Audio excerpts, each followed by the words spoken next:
Friends, ഇത് കണ്ടില്ലേ, കറ്റാർ വാഴയാണ്. അപ്പോൾ ഞാനിത് വേറൊരു പോട്ടിൽ നിന്ന് ഇപ്പോൾ മാറ്റി നട്ടതാണ്. ഇപ്പോൾ ഒരു ചട്ടിയിൽ ഇങ്ങനെ ഫുള്ള് വളർന്നു വന്നിട്ടുണ്ടായിരുന്നു ഇതിൻ്റെ തൈകൾ. അപ്പോൾ അതിൽ നിന്ന് എടുത്തിട്ട് ഞാൻ വേറൊരു ചട്ടിയിൽ നട്ടതാണ്. അപ്പോൾ ഇന്ന് നമ്മളെ കറ്റാർ വാഴനെ കുറിച്ചുള്ള ഡീറ്റെയിൽ ആയിട്ടുള്ളൊരു വീഡിയോ ആണ്. അപ്പോൾ വീഡിയോയിലേക്ക് കിടക്കുന്നതിന് മുമ്പ് നിങ്ങൾ ആദ്യമായിട്ടാണ് എൻ്റെ വീഡിയോ കാണുന്നെങ്കിൽ ഒന്ന് സബ്സ്ക്രൈബ് ചെയ്ത് സപ്പോർട്ട് ചെയ്യുക. ഓക്കെ, അപ്പോൾ നമുക്ക് വീഡിയോയിലേക്ക് കിടക്കാം. വളരെ സിമ്പിളായിട്ട് വളർത്തിയെടുക്കാൻ പറ്റിയൊരു ചെടിയാണ് കറ്റാർ വാഴ. കറ്റാർ വാഴ ഒരു സക്കുലൻ്റ് വിഭാഗത്തിൽപ്പെട്ട ചെടിയാണ്. സംസ്കൃതത്തിൽ കുമാരി എന്നറിയപ്പെടുന്ന ഈ ചെടി പുരാതന ഈജിപ്തിലൊക്കെ ഉപയോഗിച്ചതായിട്ട് പറയപ്പെടുന്നുണ്ട്. അവിടുത്തെ രാജകുമാരിയായ ക്ലിയോപാട്ര വരെ സൗന്ദര്യ സംരക്ഷണത്തിനൊക്കെ ഉപയോഗിച്ചതായിട്ട് പറയപ്പെടുന്നൊരു ചെടിയാണിത്. കറ്റാർ വാഴ നല്ലൊരു മോയ്സ്ചറൈസറാണ്. അതുപോലെ തന്നെ ഈ നമ്മളെ മുടി കൊഴിച്ചലിന്, പിന്നെ എന്തെങ്കിലും മുറിവൊക്കെ ഉണ്ടായാൽ, പിന്നെ എണ്ണ കാച്ചിയിട്ടൊക്കെ ആൾക്കാർ ഉപയോഗിക്കുന്നുണ്ട്. അങ്ങനെ ഒരുപാട് ഗുണങ്ങളുള്ളൊരു ചെടിയായത്.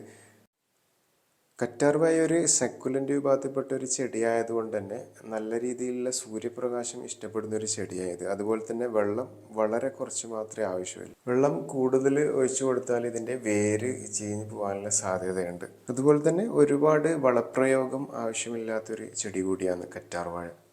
ഇനി കറ്റാർ വാഴ തൈകൾ എങ്ങനെയാണ് പറിച്ച് നടുന്നത് നോക്കാം. ഇത് കണ്ടില്ലേ, തൈകളൊന്നും മാറ്റി നടാത്തതുകൊണ്ട് ഇങ്ങനെ ഈ ചട്ടിയിൽ ഇങ്ങനെ തിങ്ങി നിറഞ്ഞ് വന്നിട്ടുണ്ട് ഒരുപാട് കറ്റാർവാഴ തൈകൾ.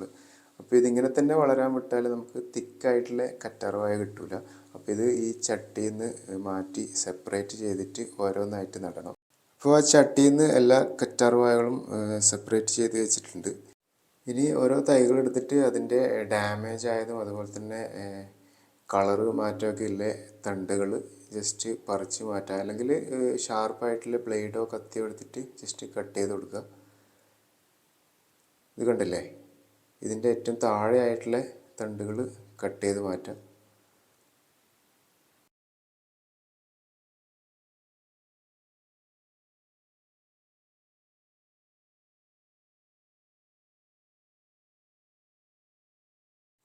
ഇനി ഇതിൻ്റെ പോട്ടി മിക്സൊക്കെ റെഡിയാക്കാം. ഞാനൊരു ചെറിയ ചട്ടിയാണ് ഇപ്പോൾ എടുക്കുന്നത്.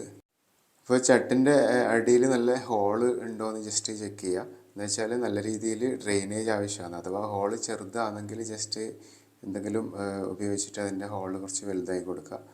എന്നാലേ നല്ല ഡ്രെയിനേജ് കിട്ടുമല്ലോ, അല്ലെങ്കിൽ വെള്ളം കെട്ടി നിന്നിട്ട് ചെടി ചീഞ്ഞു പോകും. ഇനി ഇതിൻ്റെ പോട്ടി മിക്സ് റെഡിയാക്കുക. ഞാനിപ്പോൾ എടുത്തിട്ടുള്ളത് കുറച്ച് ചരൽ കല്ലുകളും നേരത്തെ ഞാൻ പറിച്ചു മാറ്റിയ ചട്ടിയിലുണ്ടായ കുറച്ച് മണ്ണും എടുത്തിട്ടുണ്ട്. അതിൽ ചകിരിച്ചോറ്, മണൽ, ചരൽ പൊടിയൊക്കെയാണ് മുമ്പ് ഞാൻ ചേർത്തിട്ടുണ്ടായത്. ഇപ്പോൾ ഞാൻ ഇതിൽ കുറച്ച് ചിരട്ട പീസുകൾ എടുത്തിട്ടുണ്ട്. പിന്നെ കുറച്ച് ഉണക്ക ചാണകപ്പൊടിയും കുറച്ച് ജൈവവളവും. ഇനി ഇതെല്ലാം കൂടിയിട്ടൊന്ന് മിക്സാക്കി എടുക്കുക.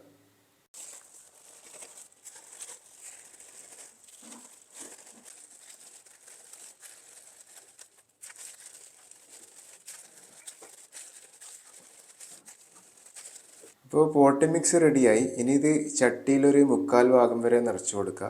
അതിനു മുമ്പ് ചട്ടിൻ്റെ അടിഭാഗത്തായിട്ട് 2-3 ചിരട്ട പീസുകളും അതുപോലെ തന്നെ കുറച്ച് കല്ല് കഷ്ണങ്ങളൊക്കെ വെച്ച് കൊടുത്തതിന് ശേഷം അത് ഫില്ല് ചെയ്യുക.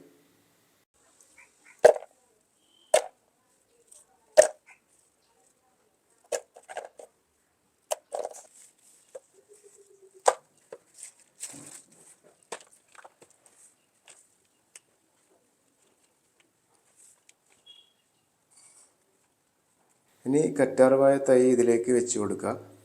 ഏകദേശം ഈ ഭാഗം വരെ മാത്രമേ താഴ്ത്തി കൊടുക്കേണ്ട ആവശ്യമുള്ളൂ. കൂടുതലായിട്ട് താഴ്ത്തി നട്ട് കഴിഞ്ഞാൽ ഇത് ചീഞ്ഞു പോകാനുള്ള സാധ്യതയുണ്ട്.